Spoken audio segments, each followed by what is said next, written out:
व्याकुलम् स्रस्तनिबद्धनिविबिलिसद्गोपीः सहस्रावृतम् हस्तान्यस्तनतापवर्गमखिलोदारं किशोराकृति। नमो गोभ्याः श्रीमतीभ्याः सौरभीसुर्भ्यैव च।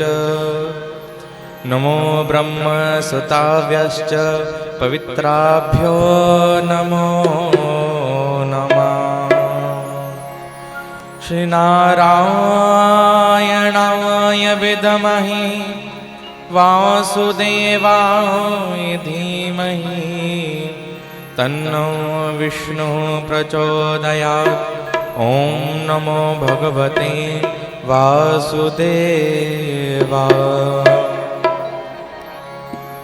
भक्त भक्ति भगवंत गुरु चतुर नाम बपोए। तिनके पद वंदन किए तो नाशही विघ्न।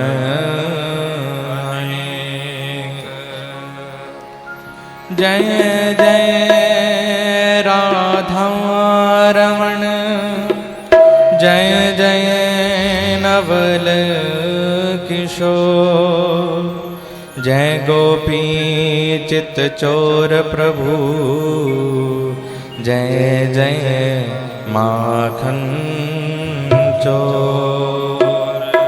ब्रजलता तरु बैठ कर पल भर करूं विश्राम।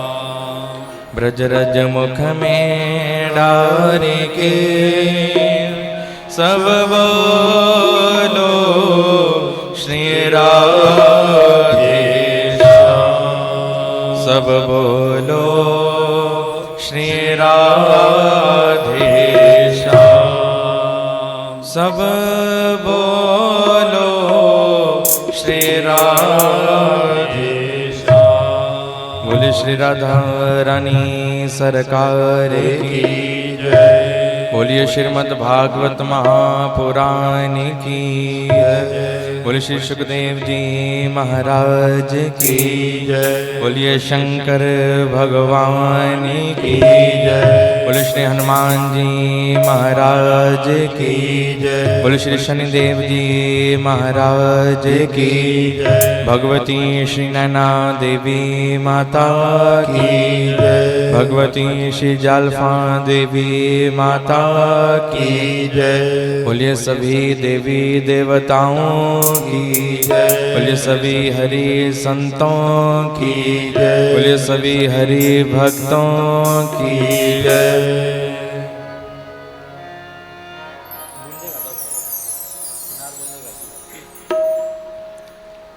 प्रातवर अखिलेश्वर अकारण करुणा वरुणालय भक्त वांछित कल्पतरु टड्ढित विनंदित पीतांबरधारी श्री बाल कृष्ण लाल भगवान का ही पूर्ण स्वरूप श्रीमद् भागवत जी को प्रणाम करता हूँ। भगवती श्री नैना देवी माँ श्री जालफा देवी माँ के चरणों में प्रणाम। आशुतोष अवधर दानी भूतनाथ भोलेनाथ भगवान शंकर जी के चरणों में प्रणाम। श्री शनिदेव महाराज जी के चरणों में प्रणाम। मंचस्थ विराजमान ब्राह्मण वृंद संगीतकार बंधु पूज्य श्री भगत जी के चरणों में नमन। श्रोता समुदाय में भी बैठे हुए पुरुष वर्ग बुजुर्ग वर्ग भक्तिमती माताएं कण कण में विराजमान और आप सभी के हृदय में बैठे हुए उस परम पिता परमात्मा को कोटि कोटि प्रणाम करता हुआ आज भागवती वार्ता के इस द्वितीय दिवस में आप सभी श्रोताओं का स्वागत करता हूं। बोलिए राधे राधे राधे राधे। आप सभी बड़े ही प्रेम के साथ भाव के साथ इन सभी कथाओं को श्रवण करते हैं। आज के दिवस में हमारे मुख्य जजमान श्री मुकेश शर्मा जी सब परिवार भगवान का पूजन किया। और भगवान की कृपा से ही ऐसे जो कार्य हैं वो व्यक्ति को सुलभ होते हैं। और जो श्रीमद् भागवत जी की कथा, इन श्रीमद् भागवत जी की कथा को तो सभी पुराणों का तिलक कहा गया है।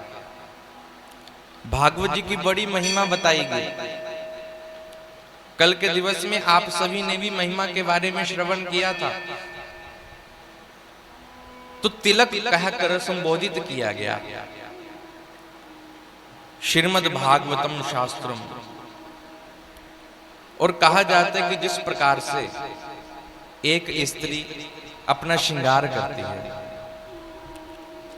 उसने श्रृंगार किया, 16 की 16 वस्तुएं धारण कर ली, आभूषण धारण कर लिए, लेकिन यदि देखा जाए चाहे सारे आभूषण पहन ले, यदि माथे के ऊपर बिंदी ना हो ना, तो फिर सूना सूना सा लगता है। और केवल माथे के ऊपर बिंदी हो, मांग में सिंदूर हो और कोई भी आभूषण धारण ना किया हो, तो उस स्त्री के सौभाग्य का दर्शन होने लगता है। उसी प्रकार से जो श्रीमद् भागवत जी हैं, इनको भी सभी पुराणों का तिलक कहा गया है। इनके बिना सभी पुराण, सभी शास्त्र फीके फीके से हैं, अधूरे अधूरे से हैं। इसलिए श्रीमद् भागवत जी को सभी पुराणों का तिलक माना गया। और जद वैष्णवा नाम धनम, सभी वैष्णव रसिक जनों का जे परम धन है।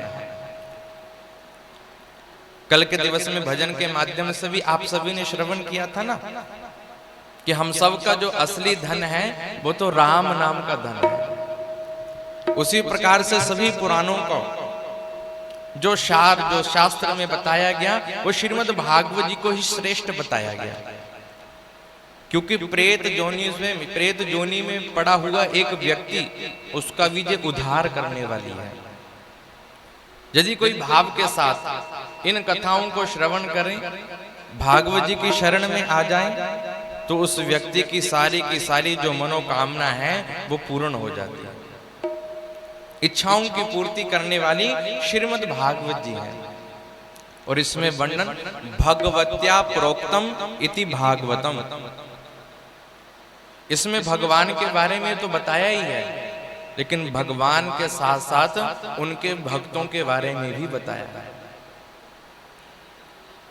तो कल के दिवस में आप सभी ने महात्म्य के बारे में जाना था, जिसमें श्री वेद व्यास जी महाराज पद्म पुराणोक्त जो उन्होंने मंगलाचरण किया, उस मंगलाचरण में भगवान श्री कृष्ण जी को प्रणाम करते हैं। और केवल कृष्ण ने कहा, राधा रानी के संग में भगवान कृष्ण को प्रणाम कर रहे हैं। क्यों?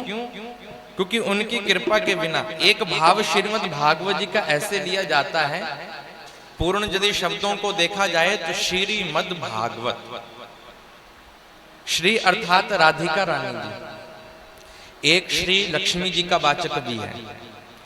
वेद में कहा गया श्रेष्ठ ते लक्ष्मीष्ट, तो जो श्री हम लिखते हैं तो उसका जो अर्थ है वो प्रसंग के अनुसार व्यक्ति लगा लेता है। एक श्री में लक्ष्मी जी का दर्शन करते हैं, उनका पूजन करते हैं। एक श्री राधा रानी जी को भी कहा गया, और राधा रानी जी का ही जो मान है वही श्रीमद् भागवत जी है, जिसमें विशेष रूप से राधा रानी और भगवान श्री कृष्ण हैं, उनके बारे में ही बताया गया है। तो आज द्वितीय दिवस की कथा, आप सभी यहाँ पर सम उपस्थित हुए हैं, तो इस द्वितीय दिवस की कथा से पूर्व आओ अपनी वर्णवाणी को पवित्र करते हुए, सभी ताली के साथ सहयोग करते हुए किशोरी जी से प्रार्थना करें, राधा रानी जी से प्रार्थना करें, क्योंकि इसी प्रकार से निरंतर वो भगवान की कथाओं को दिलवाते रहें। हम सबको ऐसा सौभाग्य प्राप्त हो कि हम इसी प्रकार से भगवान की इन कथाओं को श्रवण करते रहें। आओ कथा से पूर्व एक हाजिरी किशोरी जी के चरणों में। बोले श्री राधा रानी सरकार की।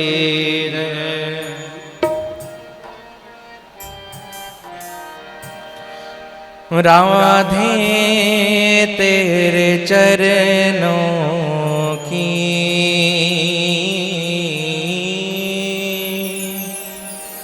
श्यामा तेरे चरणों की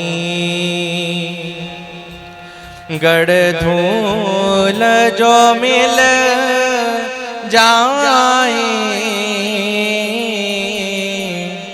राधे तेरे चरणों की श्यामा तेरे चरणों की गढ़ धूल जो मिल जाए सच कहता हूँ मेरी सच कहता हूँ तकदीर बदल जाए राधे तेरे चरणों की हूँ श्यामा तेरे चरणों की जे मन बड़ा चंचल है कैसे इसे समझाऊं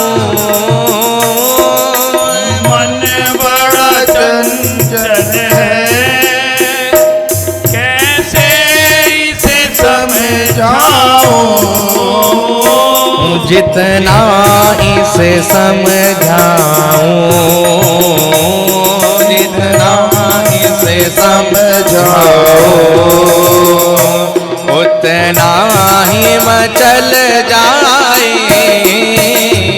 राधे तेरे चरणों की श्यामा तेरे चरणों की गढ़ धूल जो मिल जाए सच कहता हूँ मेरी सच कहता हूँ मेरी तकदीर बदल जाए राधे तेरे चरणों की श्यामा तेरे चरणों की हूँ सुनता हूँ तेरी रहमत दिन रात बरसती है सुनता हूँ तेरी रहमत दिन रात बरसती है ओ एक बूंद जो मिल जाए एक बूंद जो मिल जाए ओ कली मन की खिल जाए राधे तेरे चरणों की श्यामा तेरे चरणों की गढ़ धूल जो मिल जाए वो सच कहता हूँ मेरी सच कहता हूँ मेरी तकदीर बदल जाए राधे तेरे चरणों की श्यामा तेरे चरणों की नजरों हो नजरों से गिराना ना चाहे कितनी सजा देना नजरों से गिराना ना चाहे कितनी सजा देना नजरों से जो गिर जाए नजरों से जो गिर जाए मुश्किल है संभल पाए राधे तेरे चरणों की श्यामा तेरे चरणों की हो राधे इस जीवन की बस एक तमन्ना है की बस एक तमन्ना है। कौन सी तमन्ना? तुम सामने हो मेरे, तुम सामने हो मेरे, मेरा दम ही निकल जाए। राधे तेरे चरणों की क्षमा, तेरे चरणों की गड़ धूल जो मिल जाए, सच कहता हूँ मेरी, सच कहता हूँ मेरी, तकदीर बदल जाए। राधे तेरे चरणों की क्षमा, तेरे चरणों की राधे तेरे चरणों की। बोले श्री राधा रानी सरकार की जय हो। तो भगवान की प्राप्ति करवाने वाली तो हमारी किशोरी जी हैं, राधा रानी जी हैं। उन्हीं से आज एक भक्त ऐसी प्रार्थना कर रहा है, राधे मेरे इस दिल की यही तमन्ना है, तुम सामने खड़े हो और जे दम ही निकल जाए। एक भक्तों की भगवान से यही तो प्रार्थना है कि जब अंतिम समय हमारा हो तो हमारी इन आंखों के बाहर भगवान की छवि हो। तो आज श्री वेद व्यास जी महाराज जब भागवत जी की रचना करने लगे ना, तो अपने मन में विचार करते हैं कि इसमें मैं नाम किसका लिखूं।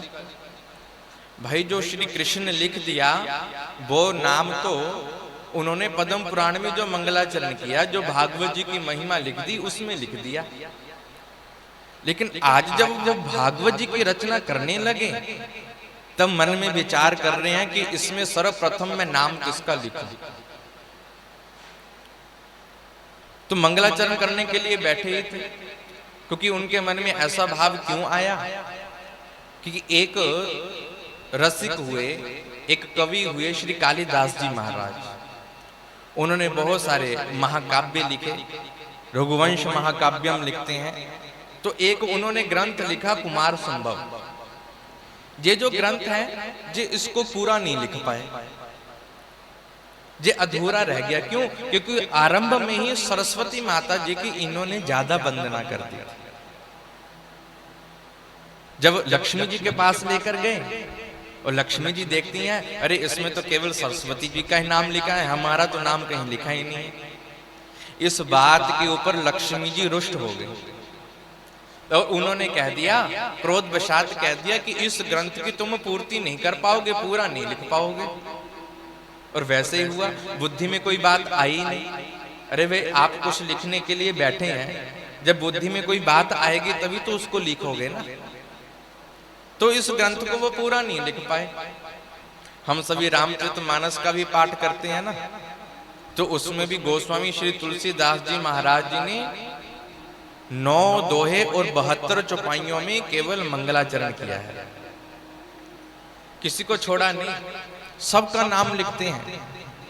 राम जी का नाम लिखा, अयोध्या का नाम लिखा, जनक जी का, दशरथ जी का, और तो और जो डाकू हैं, जो दुष्ट हैं, जो खल हैं, जो चोर हैं, चोरी करते हैं, उनका भी नाम लिख दिया। किसी का नाम छोड़ा नहीं। क्यों नहीं छोड़ा? क्योंकि जान जाते हैं कि किसी का नाम यदि नहीं लिखेंगे तो कहीं इस ग्रंथ की पूर्ति में व्यवधान न डाल दे। इसलिए देवताओं को तो लिखा ही नाम, लेकिन उसके साथ साथ इन दुष्ट लोगों का भी नाम लिख दिया कि कोई बात नहीं, खलों का नाम भी लिख दिया। और जब सबका नाम लिख देते हैं फिर मन में स्वतः फिर विचार करते हैं कि कहीं कोई रह ना गया हो। तो फिर अंतिम चौपाई में उन्होंने क्या लिखा? सिया राम में सब जग जानी, करहूं प्रणाम जोरे जुग पानी। गोस्वामी तुलसीदास जी लिखने लगे कि हे भगवान, आपके द्वारा बनाए हुए इस संसार में जितने भी जलचर हैं, थलचर हैं, नवचर हैं, जितने भी जीव हैं, उन सभी जीवों को आपका स्वरूप मानकर मैं आपको प्रणाम करता हूं। तो सबको प्रणाम किया। लेकिन वेद व्यास जी जहां पर मन में सोचने लगे कि यदि मैं विष्णु जी का नाम लिखता हूं तो कहीं भगवान शंकर जी नाराज ना हो जाए, और यदि शंकर जी का नाम लिख दिया तो कहीं विष्णु जी नाराज ना हो जाए, कोई देवी नाराज ना हो जाए, भगवती नाराज ना हो जाए। तब भगवान का ध्यान करके मंगलाचरण करने वाले थे और बुद्धि में एक बात आ गई, जिस बात को जानकर ही उन्होंने मंगलाचरण में लिख दिया, जन्माद्यस्य जतोऽन्वयादितरतश्चार्थेष्व विज्ञास्वराट् तेने ब्रह्म हृदय आदि कवये मुह्यन्ति सूरयः तेजो वारि मृदां यथा विनिमयो यत्र त्रिसर्गो मृषा धाम्ना स्वेन सदा निरस्तकुहकं सत्यं परं धीमहि। लास्ट में लिख दिया सत्यम परम धीमहि। वेद व्यास जी कहने लगे कि जो परमात्मा सत्य स्वरूप है, वही सत्य स्वरूप परमात्मा का मैं ध्यान करता हूं, धीमहि। अब विचार करके देखो कि कौन सत्य नहीं है। भगवान विष्णु जी भी सत्य हैं, भगवान शंकर जी भी सत्य हैं, भगवती भी सत्य हैं, जितने भी देवतागण हैं सब सत्य स्वरूप ही तो हैं। तो एक सत्य कहने से आज वेद व्यास जी ने इन सभी देवी देवताओं का ध्यान कर लिया, केवल एक सत्य कहने से। वैसे विशेष रूप से देखा जाए, जितने भी आगे भागवत जी के टीकाकार हुए हैं ना, जितने भी रसिक जन हुए हैं, उन्होंने अपने अपने इष्ट को प्रणाम करते हुए, सबका इष्ट अलग अलग है। कोई भगवान शंकर जी को मुख्य रूप से मानता है, कोई श्री हनुमान जी को मानता है, कोई श्री राधा कृष्ण भगवान को मानता है। और एक व्यक्ति को अपना एक इष्ट चुन लेना चाहिए, जिसके ऊपर वो पूर्ण रूप से अपने भाव के साथ उनका पूजन कर सके, जो कुछ भी बात मन की हो वो उनसे कह सके, उनसे कर सके। तो सभी जितने भी रसिक जन हुए वो अपने अपने उस इष्ट को प्रणाम करते हुए इस श्लोक का अर्थ निकालते हैं। लेकिन जो श्रीमद् भागवत जी हैं, उसमें मुख्य रूप से भगवान श्री कृष्ण जी की लीला है। विशेष रूप से भगवान श्री कृष्ण जी की लीला को ही हम जानते हैं। वैसे तो 24 अवतारों की कथा भी आती है, भगवान के भक्तों की कथा भी आती है। जहां पर सत्यम परम धीमहि ऐसा ही क्यों लिखा? उसके ऐसा भी लिख सकते थे क्योंकि भागवत जी में राम जी की कथा भी आती है।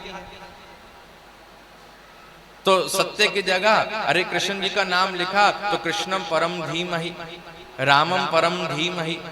भगवान शंकर जी की सूक्ष्म रूप में कथा आती है, शिवम परम धीमहि, उसी का भी नाम लिख सकते थे। लेकिन एक सत्य कहने से इन सभी को प्रणाम कर दिया कि वे अपने अपने इष्ट को आप कैसे भी प्रणाम कर सकते हैं, क्योंकि सभी देवतागण सत्य स्वरूप हैं। और दूसरा जो श्लोक मंगलाचरण में लिखा वो अधिकारी श्लोक है कि जो श्रीमद् भागवत जी की कथा है, इस कथा को सुनने का सही में अधिकारी कौन है? धर्मा प्रोजित केत्रवोत्र परमो निर्मित सराणाम सताम वैद्यम वासवमत्र वसुदो शिवदम तापत्र्योन्मूलनम श्रीमद् भागवते महामुनि कृते किं वा परेरीश्वरः श्रद्धयो हृदयवरुद्धयत्र कृतिभिः शुश्रूषवेस्तत्क्षणात्। एक तो ये अधिकारी श्लोक है, दूसरे अंतिम पंक्ति में भी यदि देखा जाए ना, सद्यो हृदय वरुध्यत्र कृतिभिः शुश्रूषवेस्तत्क्षणात्। इसका भावार्थ ये है कि यदि एक बार भगवान आपके मन में आ गए ना, आपने भाव के साथ उनकी उपासना कर ली, कथा को श्रवण कर लिया, और यदि एक बार भगवान आपके चित्त में आकर बैठ गए, मन में आकर बैठ गए, फिर भगवान उस मन से आसानी से निकलने वाले नहीं है। इस बात को प्रमाण वो गोपियां देती हैं। एक बार क्या हुआ, जमुना जी के किनारे के ऊपर एक गोपी खड़ी है, बड़ी अशांत चित्त है और कुछ करने का प्रयास कर रही है। इतने में श्री नारद जी महाराज वहां पर पहुंच गए। नारद जी महाराज ने जैसे गोपी को देखा तो उस गोपी को कहते हैं, अरे गोपियों, आप सबके तो परम भाग्य हैं, आप सबके तो इतने भाग्य हैं कि हर समय जो हमारे भगवान है, जो कन्हैया है, वह तुम्हारे आगे पीछे डोलते रहते हैं। हमारे जो कन्हैया, हमारे जो परमात्मा है, वो तुमसे थोड़ा सा माखन खाने के लिए, थोड़ी सी छाछ पीने के लिए जैसे जैसे तुम कहते हो वैसे वैसे वो करने लग जाते हैं। तुम लोगों को तो परम भाग्य है, कैसे तुम्हारे चित्त में, तुम्हारे मन में कन्हैया बैठे हुए हैं। वो गोपी कहने लगी कि महाराज, सबसे बड़ी परेशानी भी इसी बात की है। नारद जी को बड़ा आश्चर्य हुआ कि परेशानी किस बात की है। अरे भगवान तुम्हारे पास में रहते हैं, तुम्हारे मन में रहते हैं, तुम्हारे चित्त में रहते हैं, फिर परेशानी किस बात की है, समस्या किस बात की है। गोपी कहती है कि महाराज, आपको क्या बताऊं, वो जो चित्त चोर है, वो जो माखन चोर है, ऐसे चित्त में आकर चिपक गया है ना, चित्त में आकर ऐसा बैठ गया है कि हर जगह हमको वही दिखाई देता है। हे महाराज, एक समय की आपको बात बताऊं, मैं अपनी गाय दूहने के लिए जैसे ही बैठी, वैसे हुआ क्या, कन्हैया आ गए। और जैसे कन्हैया आए, हमसे कहने लगे, अरे गोपी, आज बड़ी भूख लगी है, तो ऐसा कर थोड़ा सा गाय का दूध पिला दे। सोई महाराज, मैंने क्या सोचा, अरे छोटे से कन्हैया हैं, आज क्यों ना इनको गाय के इस दूध का भोग लगाएं। तो जो एक धारा है मैं अपनी बाल्टी की तरफ, और एक जो धारा है भगवान के मुख की तरफ कर रही थी। हमें तो लगा कि कन्हैया बड़े चाव से, बड़े प्रेम से उस दूध का पान कर रहे हैं।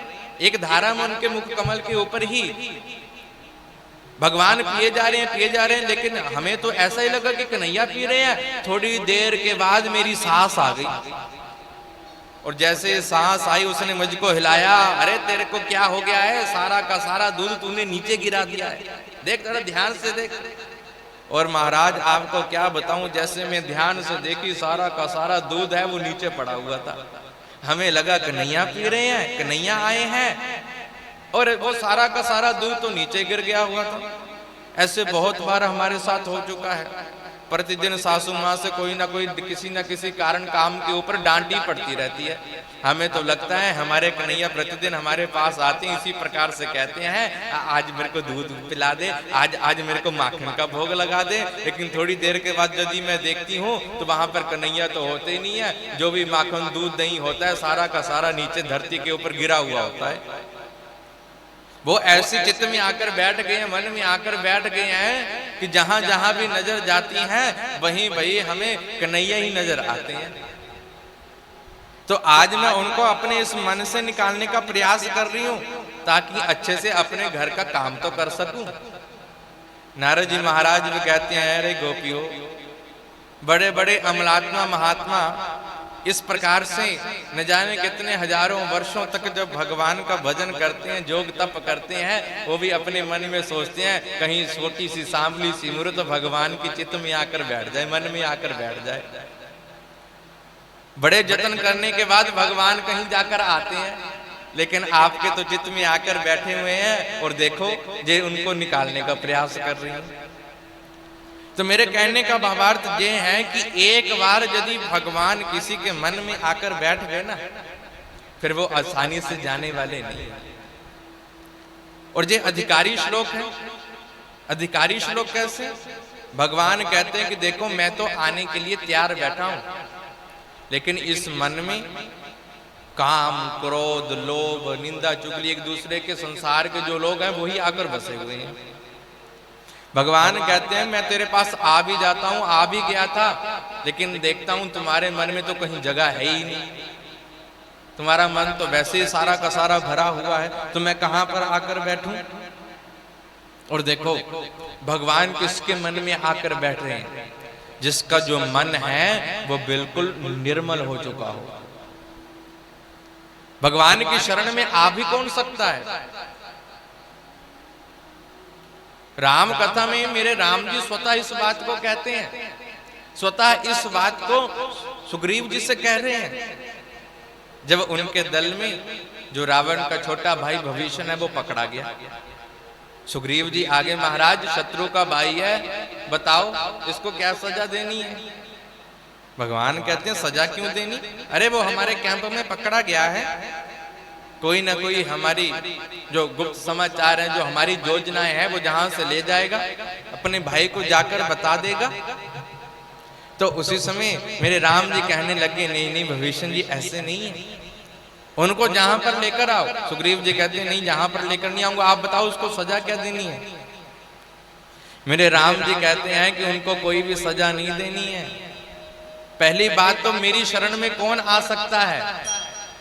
अरे आप सोचते हो सुग्रीव जी कि उनके मन में कोई छल है, कोई कपट है, वो हमारी किसी न किसी योजना को जाकर बता देंगे, ऐसे कोई बात नहीं है। उनका जो मन है वो बिल्कुल निर्मल हो चुका है, और निर्मल मन वाला ही मेरी शरण में आ सकता है, निर्मल मन वाला ही मेरे पास में आ सकता है, इसलिए आप उनको आने दो। तो जिसके अंदर, जिसके मन में कोई भी काम नहीं है, क्रोध नहीं है, लोभ नहीं है, वही भगवान की असल में प्राप्ति कर सकता है। और जो श्रीमद् भागवत जी है, इसको सुनने का अधिकारी भी वही व्यक्ति है। विशेष रूप से बात आई ईर्ष्या की, मत्सर शब्द आया है। मत्सर अर्थात ईर्ष्या, किसी दूसरे व्यक्ति के उस बढ़ते कर्म को देखकर, उसकी पदोन्नति को देखकर हमारे मन में यदि ईर्ष्या का भाव नहीं आता है ना, तो आप समझ जाना कि आप ही भागवत जी की इस कथा को सुनने के सही में अधिकारी हो। यदि किसी दूसरे के उस बढ़ते क्रम को देखकर आपके मन में ईर्ष्या का भाव आ गया, तो फिर जान लेना अभी और परिश्रम करना पड़ेगा, और मेहनत करनी पड़ेगी, और ध्यान से कथाओं को श्रवण करना पड़ेगा। कभी भी किसी व्यक्ति से ईर्ष्या मत करो, उसके जैसे बनने का प्रयास करो कि वो इतना काबिल कैसे बना, उसके पास इतना धन कहां से आया, उसके जैसे बनने का प्रयास करना चाहिए। कभी कभी ट्रकों के ऊपर ना बड़े अच्छे स्लोगन लिखे होते हैं। एक बार जा रहे थे, हम पढ़ रहे थे कि जल मत रीस कर। बड़ा अच्छी बात लगी कि बात तो बिल्कुल सही थी। आज के समय में हम दूसरे व्यक्ति को देखकर अपने मन में ईर्ष्या का भाव तो ले आते हैं, लेकिन ये नहीं सोचते कि वो ऐसा कैसे बन गया। उसके जैसे बनने का हमको भी प्रयास करना चाहिए, हमको भी इतनी मेहनत करनी चाहिए, इतना परिश्रम करना चाहिए। तो प्रेमी सज्जनों, ये अधिकारी श्लोक, और जो तीसरा वेद व्यास जी ने मंगलाचरण में श्लोक लिखा, निगम कल्पतरोर गलितं फलं सुखमुखादमृता द्रव संयुतं पिबत भागवतं रसमालयं मुहुरहो रसिका भुवि भावुका। निगम कल्प तरोर गलितम फलम।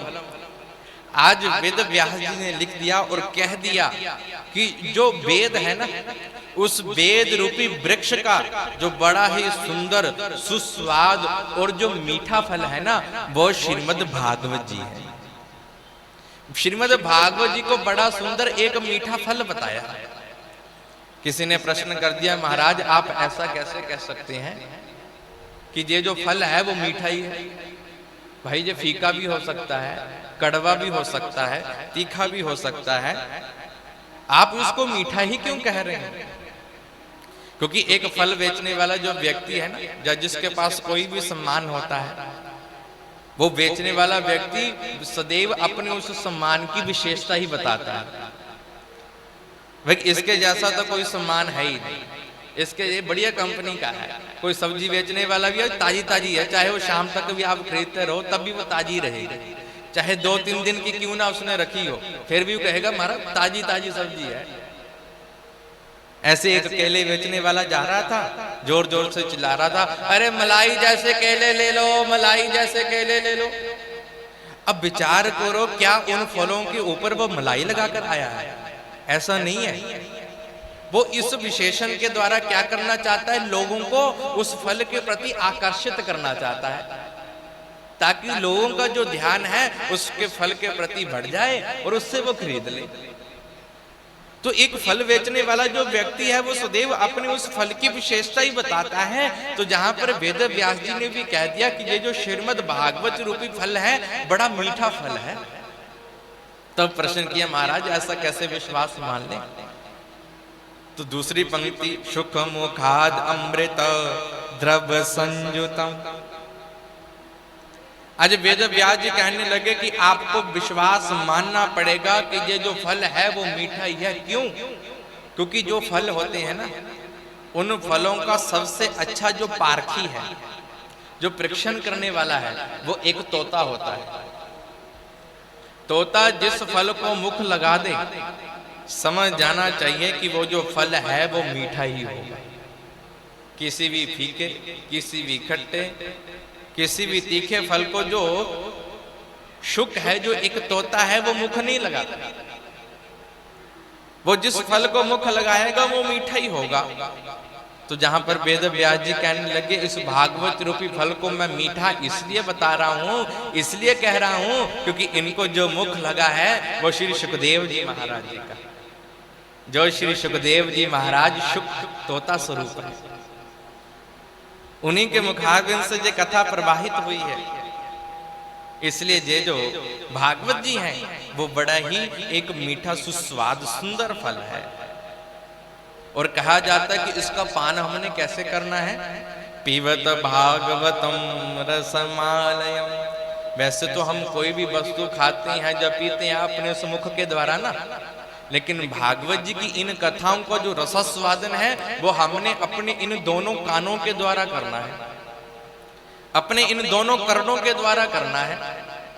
दोनों कानों के द्वारा जितनी कथाओं को आप सुनोगे, इन कथाओं को आपने अपने अंदर उतारना है, अपने भीतर उतारना है। तब पता चलेगा कि आपका जो मनुष्य शरीर है वो बहुमूल्य शरीर है।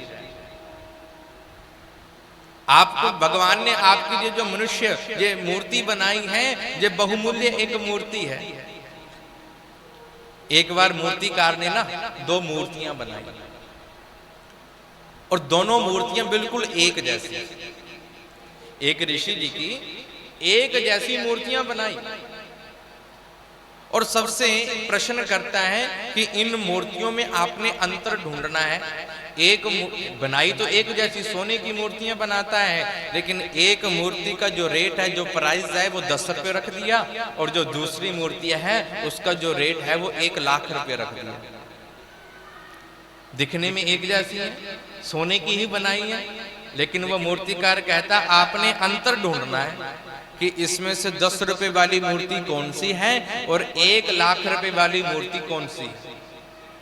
बहुत सारे लोग आते हैं, परीक्षण करते हैं, देखते हैं, लेकिन किसी को भी कोई अंतर पता नहीं चलता। दोनों मूर्तियां एक जैसी ही लग रही हैं। जब कोई अंतर पता नहीं चला, कोई बता नहीं पाया, लेकिन एक दिन क्या हुआ, उसी दुकान के ऊपर एक संत आ गए। उस संतों से भी उस मूर्तिकार ने यही प्रश्न किया कि महाराज इसमें से एक मूर्ति 10 रुपए की है, एक मूर्ति 1 लाख रुपए की है, अंतर पता करना है कौन सी 10 रुपए की है, कौन सी 1 लाख की है। अब संतों के पास तो कोई ना कोई युक्तियां होती हैं। संतों ने क्या किया, अपने झोले के बीच में से एक सुतली, एक धागा निकाला, एक मूर्ति के कान में जैसे ही प्रवेश करवाया कि दूसरे कान से जितना धागा प्रवेश करवाया था सारा का सारा बाहर आ गया। उसी समय उन संतों ने कह दिया, हे मूर्तिकार, ये जो तुम्हारी मूर्ति है ना, ये 10 रुपए की है, चाहे वो स्वर्ण की ही थी, लेकिन उसका जो मूल्य है वो 10 रुपए के समान ही है। अब एक बात तो पता चल गया कि जो दूसरी मूर्ति है वो 1 लाख की ही है, लेकिन उसमें गुण क्या है। तो वही जो धागा है उन संतों ने उस दूसरी मूर्ति के कान में जैसे प्रवेश करवाया, वैसे अंदर एक छिद्र है, जितना धागा प्रवेश करवाया सारा का सारा भीतर चला गया, सारा का सारा अंदर चला गया। और उसी समय कह दिया यही इस मूर्ति में गुण है कि ये 1 लाख रुपए की है। उसी प्रकार से हम सभी भी भगवान के द्वारा बनाई हुई ये मूर्तियां ही हैं।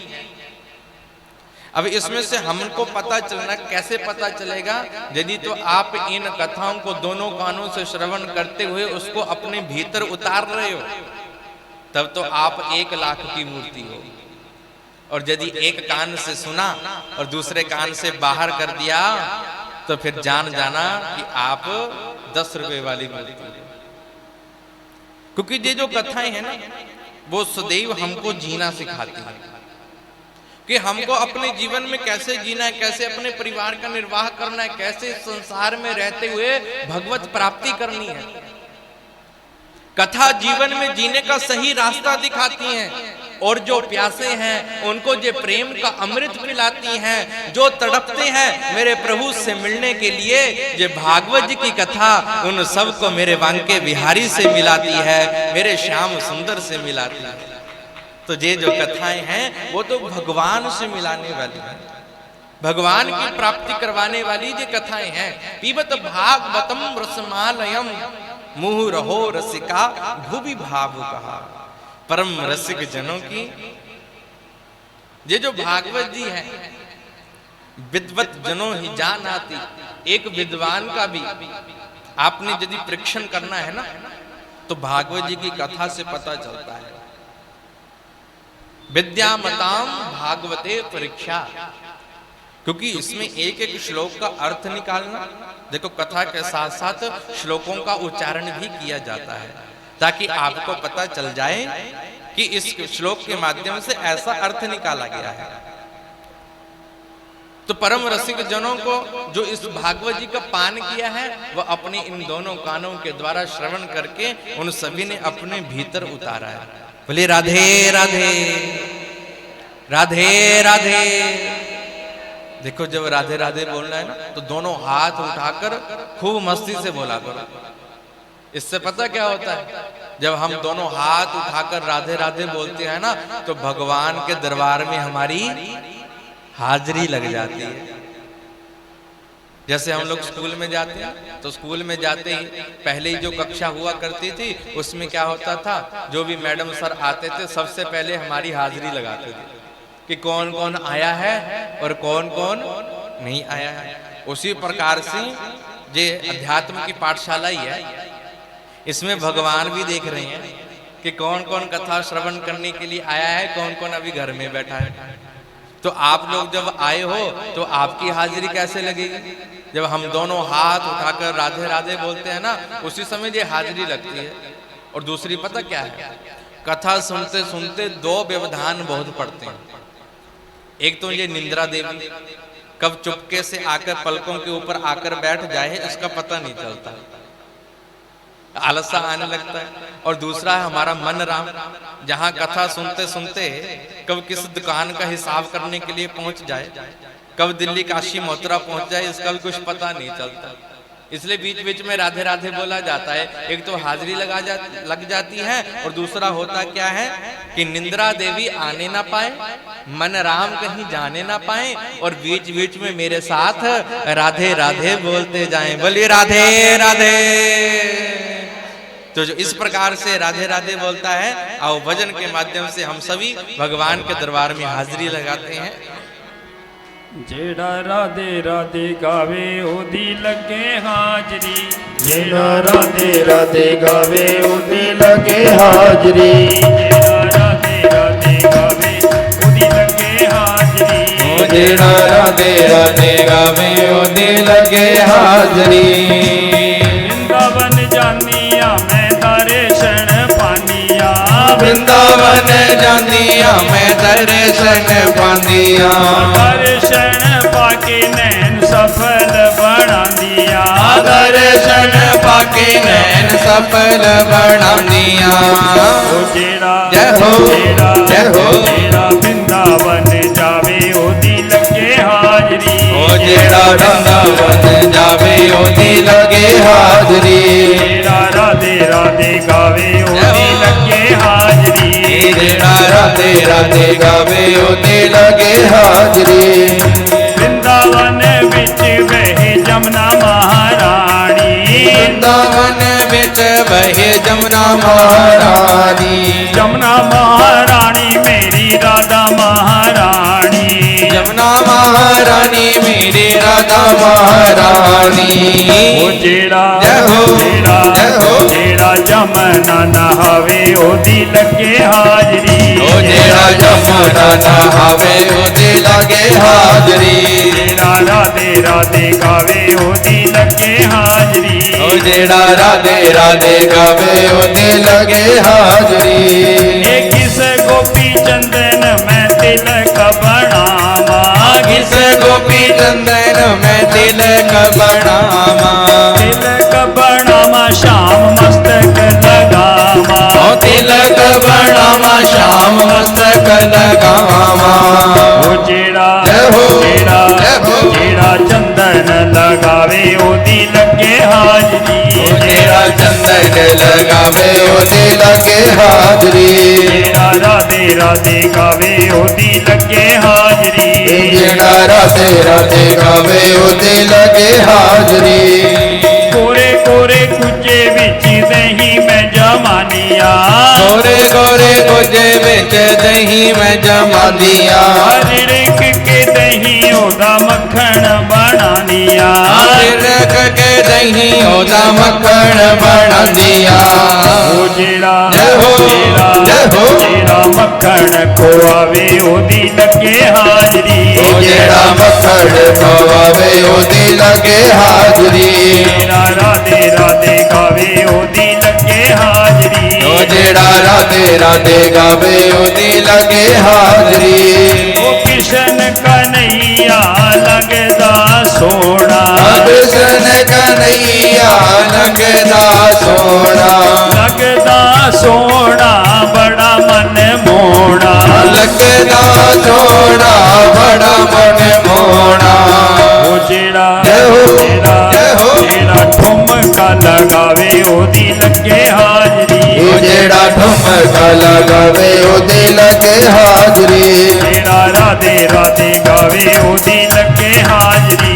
जेड़ा राधे राधे गावे ओदी लगे हाजरी। तन तन राधे तेरा बरसाना। धन धन राधे तेरा बरसाना। दर्शन का मेरा श्याम दीवाना। दर्शन का मेरा श्याम दीवाना। ओ जेड़ा जय हो, जेड़ा जय हो। जेड़ा शरदा नाल गावे ओदी लगे हाजरी। ओ जेड़ा सदा नाल गावे ओदी लगे हाजरी। जेड़ा वृंदावन जावे ओदी लगे हाजरी। जेड़ा वृंदावन जावे ओदी लगे हाजरी। जेड़ा राधे राधे गावे ओदी लगे हाजरी।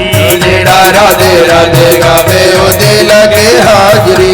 जेड़ा जमुना नहावे ओदी लगे हाजरी। जेड़ा जमुना नहावे ओदी लगे हाजरी। बोले राधा रानी सरकार की। बोले राधे राधे। तो इस प्रकार से जब हम दोनों हाथ उठाकर राधे राधे बोलते हैं ना, तो भगवान के दरबार में हमारी हाजिरी लग जाती है। तो जहां पर 3 श्लोकों के माध्यम से आज जो वेद व्यास जी हैं वो मंगलाचरण कर रहे हैं। और कल के दिवस में कहां कथा आरंभ हुई थी? नैमिषारण्य के तीर्थ के ऊपर। बहुत स्थानों के ऊपर कथा चल रही है। उस हरिद्वार की धरती के ऊपर आनंद नाम का जो तट है वहां पर सनकादिक ऋषि कथा कर रहे हैं। श्री गोकर्ण महाराज जी भी कथा कर रहे हैं। और नैमिषारण्य के उस तीर्थ के ऊपर बैठकर शौनकादिक ऋषि श्री सूत जी महाराज से इन कथाओं को श्रवण कर रहे हैं। तो इस प्रकार से ये 3 स्थानों के ऊपर कथा चल रही है। उसी प्रकार से चौथा स्थान आपका जे सनातन धर्म सभा मंदिर, शिव मंदिर, जहां पर आप सभी बैठकर इन कथाओं का आनंद ले रहे हैं। तो उस तीर्थ के ऊपर बैठकर शौनकादिक ऋषियों ने आज पुनः कुछ प्रश्न किए। मुख्य रूप से 6 प्रश्न करते हैं।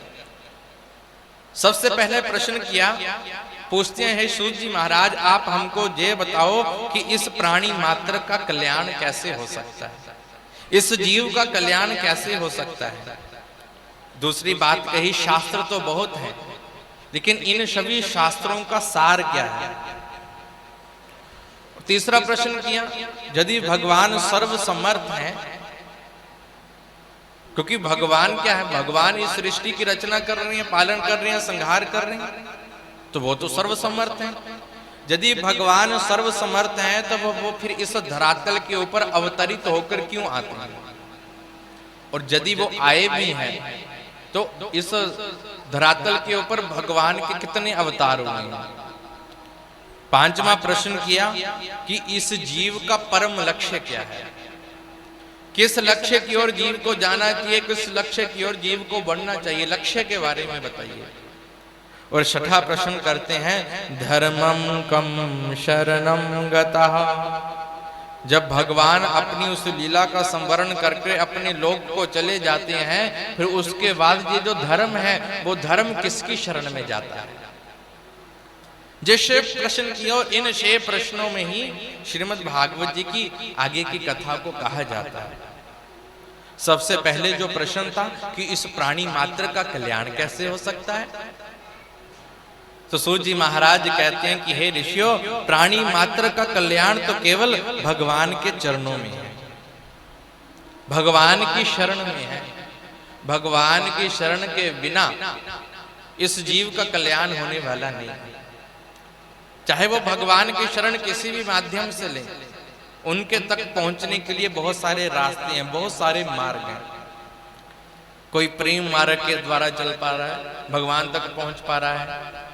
कोई पूजा पाठ पद्धति को ले रहा है, उस कर्म कांड के उस मार्ग के ऊपर चलकर भगवान की प्राप्ति कर रहा है।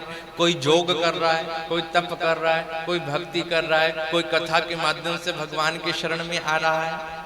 चाहे किसी भी माध्यम से आए, भगवान की शरण में आए बिना इस जीव का कल्याण होने वाला नहीं है। तो इन सूत जी महाराज इन सभी ऋषियों को यही उपदेश दे रहे हैं कि जितना भी हो सके प्रभु से जुड़ते चलते जाओ, उनकी शरण में पहुंच जाओ। और जो दूसरा प्रश्न किया था, भाई शास्त्र तो बहुत है, लेकिन इन शास्त्रों का सार क्या है? तो सूत जी महाराज कहते हैं कि मैंने पहले भी कहा, इन संपूर्ण शास्त्रों का जो सार है वो श्रीमद् भागवत जी है। श्रीमद् भागवत जी को ही कहा। जब भागवत जी की बात आई तो पुनः एक प्रश्न कर दिया कि महाराज फिर ये जो भागवत जी के इसकी रचना कब हुई, इसकी रचना की क्या आवश्यकता पड़ गई? तब इस बात को बताने लगे और उत्तर आता है, द्वापरे समनो प्राप्ते तृतीय युग पर। कहा जाता है कि इस द्वापर के अंत में ही ना भगवान के ही कला अवतार, भगवान के 16वें 24 अवतारों में 16वें अवतार श्री वेद व्यास जी हैं। थोड़ा ध्यान करो। और जो वेद व्यास जी हैं, इनका नाम वेद व्यास जी थोड़ा बाद में पड़ा। सर्वप्रथम जो इनका नाम है ना, श्री कृष्ण द्वैपायन है। देखो जब हम लोग आरती भी करते हैं ना, जहां से गुजरना भी हो, तो ये थोड़ा स्टैंड जो कैमरा है ना, इसका थोड़ा ध्यान रखा करो, क्योंकि हम तो चले जाएंगे, यही कहीं गिर गया तो भैया का कितना नुकसान होगा, है ना। तो इन बातों का थोड़ा सा ध्यान रखना चाहिए। आरती के समय में भी आराम से आरती किया करो। नहीं भी आप आरती तक पहुंच पा रहे हो, हाथ में थाली नहीं आ पा रही है, तो भगवान की मानसिक पूजा भी कही गई। जिस स्थान के ऊपर खड़े हो वहीं से प्रणाम करते हुए आरती कर लिया करो, लेकिन धक्का मुक्की मत किया करो। इन कथाओं की सार्थकता इसी में है, जब आप प्रेम से सब कार्य करेंगे। वो प्रसाद भी बड़े आराम से लिया करो, लाइन में लगकर। देखो बारी तो आ ही जाएगी, थोड़ा एक समय ज्यादा लग जाएगा, 5 मिनट ज्यादा लग जाएंगे, उतनी देर में हम भगवान की शरण में तो है ना। तो इन छोटी छोटी बातों का थोड़ा सा ख्याल रखना चाहिए। आज कहा जाता है कि जो श्री वेद व्यास जी महाराज हैं, उनका वेद व्यास जी नाम थोड़ा बाद में पड़ा। पहले उनका नाम श्री कृष्ण द्वैपायन था। फिर उन्होंने इन वेदों का विस्तार किया, तो वेदों का विस्तार करने से इनका नाम वेद व्यास जी पड़ गया। इन्होंने भागवत जी की रचना की कब? एक समय की बात है, बद्रीनाथ के उस क्षेत्र में जहां पर माणा गांव है, वहां पर श्री वेद व्यास जी की एक गुफा है। उस गुफा में बैठे थे और वहां पर ध्यान लगाते हैं। जैसे आज ध्यान लगाया, ध्यान में कलयुग को देख लिया। आज ध्यान में इस कलिकाल को जैसे ही देखा, वैसे ही अपने मन में थोड़ी सी गिलानी सी करने लगी। क्यों? क्योंकि इस कलयुग में जो एक कलिकाल के जीव हैं, जो लोग हैं, वो ज्यादातर धर्म परायण होते चलते जा रहे हैं। सत्यम परम सोचम दया दानम न विद्यते। बहुत समय पहले ही वेद व्यास जी ने देख लिया, ये जो कलिकाल का जीव है उसकी दिनचर्या कैसे हो जाएगी, उसका आचरण कैसे हो जाएगा, उसकी वृत्ति कैसे हो जाएगी। सर्वप्रथम जो बोला सत्यम, इस कलिकाल के जीव ने सत्य बोलना छोड़ दिया। बस अपना काम बनना चाहिए, चाहे कितने भी झूठ क्यों ना बोलने पड़ जाए। अपना काम निकालने के लिए व्यक्ति कितना झूठ बोल देता है। झूठ बोलने की प्रवृत्ति ही व्यक्ति की बन चुकी है। दूसरी बात आई सोचम, किस अवस्था में हम शुद्ध हैं, किस अवस्था में हम अशुद्ध हैं, इन बातों का हमको ज्ञान भी नहीं हो पाता। वही जूता चप्पल पहनकर हम बाथरूम में भी चले जाते हैं, वही बेडरूम में भी आ जाते हैं, वही रसोई घर में भी पहुंच जाते हैं। बड़े बड़े शहरों में ऐसा देखा जाता है, साथ साथ में ही सब है, तो वही जूता चप्पल पहनकर सब जगह घूम रहे हैं। और जिन वस्त्रों को पहनकर हम शौच आदि क्रिया के लिए चले गए हैं ना, उन वस्त्रों को फिर पुनः धारण नहीं करना चाहिए। स्नान करना चाहिए, नए वस्त्रों को धारण करना चाहिए। उन वस्त्रों को धारण करने के बाद ही कहीं मंदिर में, कहीं पूजा के लिए जाना चाहिए। तीसरी बात आई तप। इस कलयुग के जीव ने तो तप करना भी छोड़ दिया है। आज के समय में 1% भी हम हमारे जीवन में जो तप नहीं आ पाता है। आज के समय में ना तो ज्यादा हम गर्मी सहन कर पा रहे हैं, ना ज्यादा सर्दी सहन कर पा रहे हैं। वो भी तो है ना, हम बड़े बड़े ऋषि मुनियों को देखते हैं, महात्माओं को देखते हैं, उन संतों को देखते हैं, वो इस जेठ के महीने में भी क्या करते हैं, अपने चारों ओर अग्नि लगाकर बैठे हुए हैं। और सर्दी के मौसम में जब हम बड़े बड़े स्वेटर पहन लेते हैं, रजाइयां ओढ़ लेते हैं, उस समय में वो जो है वो पानी में, संत मुनि क्या करते हैं, पानी में खड़े होकर भगवान की तपस्या कर रहे हैं। ये उनका तप है। तो इस कलिकाल के जीव ने तो ये तप करना भी छोड़ दिया है। और सबसे महत्वपूर्ण बात, दया दानम ना विद्यते। इस कलिकाल के जीव के अंदर तो दया भी समाप्त हो गई। दया भी धीरे धीरे समाप्त होती चलती जा रही है। रास्ते के ऊपर किसी का एक्सीडेंट हो जाए ना, तो 20-25 जने वीडियो बनाने वाले तो मिल जाएंगे, लेकिन उसको उठाने वाला कोई नहीं मिलेगा। ऐसा क्यों होता है? क्योंकि व्यक्ति के अंदर दया समाप्त हो चुकी है। अपना मतलब निकालने के लिए हम दूसरे व्यक्ति की जान भी ले लेते हैं, उसकी हत्या भी कर देते हैं। इतनी भी दया इस व्यक्ति को आती नहीं है। अखबारों के माध्यम से, टीवी के माध्यम से प्रतिदिन ऐसी कोई ना कोई घटना सुनने को मिल जाती है। वो पीछे एक स्त्री ने तो अपने पति को काट के और एक बड़े से बर्तन में क्या किया, सीमेंट डालकर उसके सारे अंगों को उसी में जमा कर दिया। तो इस प्रकार से हुआ क्या, एक व्यक्ति के अंदर दया समाप्त हो गई, तभी तो वह ऐसे कार्य करने के लिए सोच रहा है। आज के समय में यदि देखा जाए, व्यक्ति की एक मानव एक दूसरे मानव से ही डर रहा है। किसी का कोई भी भरोसा नहीं है, ये जो वृत्ति है कब बदल जाए। तो व्यक्ति के अंदर दया ही समाप्त हो गई है। दया दानम न विद्यते। और इस कलिकाल के जीव ने तो दान करना भी छोड़ दिया। प्रेमी सज्जनों, जहां कहीं कोई मंदिरों का निर्माण होता हो, गौशालाएं हो, कहीं पर भी सेवा में हमको अपने इस धन को पवित्र करने के लिए कुछ ना कुछ दान अवश्य करना चाहिए। अपने धन की जो पवित्रता है वो दान देने में ही है। उसमें कोई जे नहीं है, किसी की कोई मांग नहीं है। आप अपने मन से जितना आपका सामर्थ्य है, उस सामर्थ्य के अनुसार दान अवश्य करना चाहिए। तो इस प्रकार से जो वेद व्यास जी है उन्होंने बहुत समय पहले ही इस कलयुग के लोगों का हाल देख लिया। फिर दूसरी ओर मन में सोचने लगे कि इसके पास तो इतना समय नहीं होगा कि जो मैंने ये वेदों का, पहले एक ही वेद होता है, उस एक वेद के विस्तार करने के ऊपर 4 वेद बनाएंगे, उपनिषदों की रचना भी की, पुराणों की रचना भी की, शेष शास्त्र बनाए। लेकिन फिर भी आज वेद व्यास जी के मन में संतुष्टि नहीं है। संतुष्टि इसलिए नहीं है कि कलयुग के जीव के पास तो इतना समय नहीं होगा कि इन सभी शास्त्रों का अध्ययन कर ले। तो फिर कैसे जो जीव है वो परमात्मा की ओर बढ़ेगा, कैसे इस जीव का कल्याण होगा। संतों के अंदर तो सदैव परोपकार की भावना होती है, वो दूसरों के बारे में ही सोचते रहते हैं। आज वेद व्यास जी के मन में आया इस कलयुग के जीव का मैंने उद्धार करना है, क्या करूं उनके लिए। जब मन में इस प्रकार से मन असंतुष्ट था तो उसी समय श्री नारद जी महाराज उनके पास प्रकट हुए। नारद जी महाराज जी ने जैसे वेद व्यास जी को देखा वैसे कहने लगे, महाराज आपके इस मुख कमल के ऊपर चिंता क्यों है? किस बात की आपको चिंता है? आपको तो चिंता नहीं करनी चाहिए। क्या भगवान के ध्यान करने में कोई व्यवधान डाल रहा है? क्या भजन करने में कोई व्यवधान पड़ रहा है? किस बात की आपको चिंता है?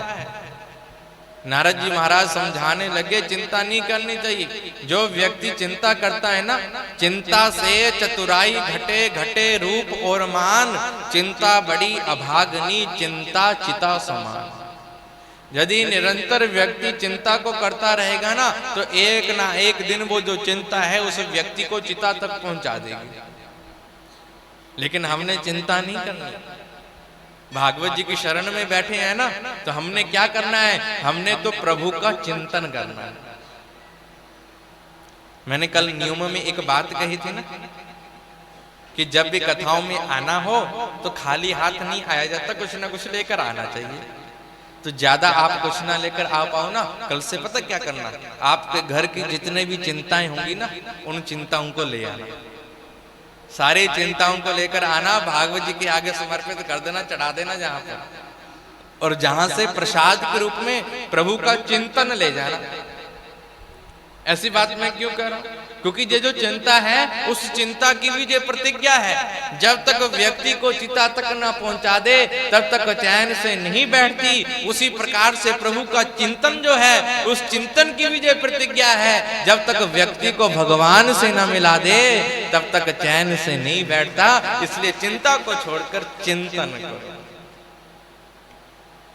जहां पर नारद जी महाराज भी इसी बात को कहने लगे और उसी समय कहते हैं, आप तो चिंतन करो, आपको किस बात की चिंता है? वेद व्यास जी कहने लगे, नारद जी मुझे अपनी कोई चिंता नहीं है, मुझे चिंता है तो एक कलयुग के जीवों के बारे में कि इनका उद्धार कैसे होगा। मैंने इनके लिए इतना कुछ लिखा है लेकिन ये तो उनका अध्ययन ही नहीं कर पाएंगे। कुछ एक मिल जाता है, एक तत्व एक सार कुछ मिल जाता है। नारद जी महाराज उसी समय कहने लगे कि हे वेद व्यास जी, आप ऐसा करो, आप प्रभु के गुणानुवादों को गाओ, आप प्रभु के गुणों को गाओ। जब उनके गुणों के बारे में गाओगे तो स्वतः ही आपको कोई ना कोई रास्ता मिल जाएगा, कोई ना कोई मार्ग मिल जाएगा। सूक्ष्म रूप में नारद जी ने अपनी बात को ही कह दिया कि हे महाराज, मैंने पूर्व जन्म में भगवान के इतने गुणानुवादों को गाया ना। एक तो एक साधारण दासी का पुत्र था, एक संतों की कृपा हो गई, उनसे 12 अक्षर मंत्र मुझको मिल गया। जिस मंत्र को जप कर, जिस मंत्र को पढ़कर मेरा ऐसा वृत्ति, मेरा ऐसा ध्यान प्रभु के चरणों में लगा कि जब इस सृष्टि का संवरण हो गया और जब अगली सृष्टि बनी तो मैं ब्रह्मा जी का पुत्र कहलाया, ब्रह्मा जी का पुत्र बनकर आया और भगवान के चरणों में निरंतर रहता हूं। भगवान ने अपने ही उन गुणों को गाने के लिए, भजन गाने के लिए, संकीर्तन करने के लिए मुझको एक वीणा भी प्रदान की है, जिसके ऊपर हर समय मैं नारायण नारायण प्रभु का नाम स्मरण करता हूं। तो आप भी प्रभु के गुणानुवादों को गाओ, चतुश्लोकी भागवत के बारे में बताया। अहमेवासमेवाग्रे नान्यत जत सद सत्परम पश्चादहम जो एव सो शिष्येत सोऽस्म्यहम्। इस प्रकार के 4 श्लोक दिए और कहा खूब गुणानुवाद गाओ। नारद जी तो चले गए, अब इधर भगवान का संकीर्तन शुरू किया। इन 4 श्लोकों का अध्ययन किया और भगवान की ऐसी कृपा हुई, वेद व्यास जी के आगे इस भागवत जी के जो श्लोक हैं वो प्रकट होने लगे। तो इन 4 श्लोकों के माध्यम से ही वेद व्यास जी ने 18,000 श्लोक लिख दिए। 18,000 श्लोकों की जब रचना की तो रचना करने के बाद फिर मन में सोचने लगे कि कहीं लिखने में कोई गलती ना होगी हो, तो उसका अध्ययन करने लगे, उसको पढ़ने लगे। क्योंकि हमारी जो संस्कृत भाषा है ना, उस संस्कृत भाषा का ऐसे वैशिष्ट्य है, ऐसी विशेषता है, यदि एक मात्रा भी इधर उधर लगी तो उस शब्द का जो अर्थ है वो अर्थ बदल जाता है। जैसे हम भगवान शंकर जी का नाम लिखते हैं शिव, उस शिव के आगे व के आगे आ की मात्रा लगा दिया जाए तो शिवा बन जाएगा। और शिवा कहने से क्या होगा? शिवा कहने से पार्वती जी का ध्यान हो जाएगा। शिव कहने से भगवान शंकर जी और शिवा कहने से पार्वती जी। तो एक मात्रा ही लगी, उससे सारा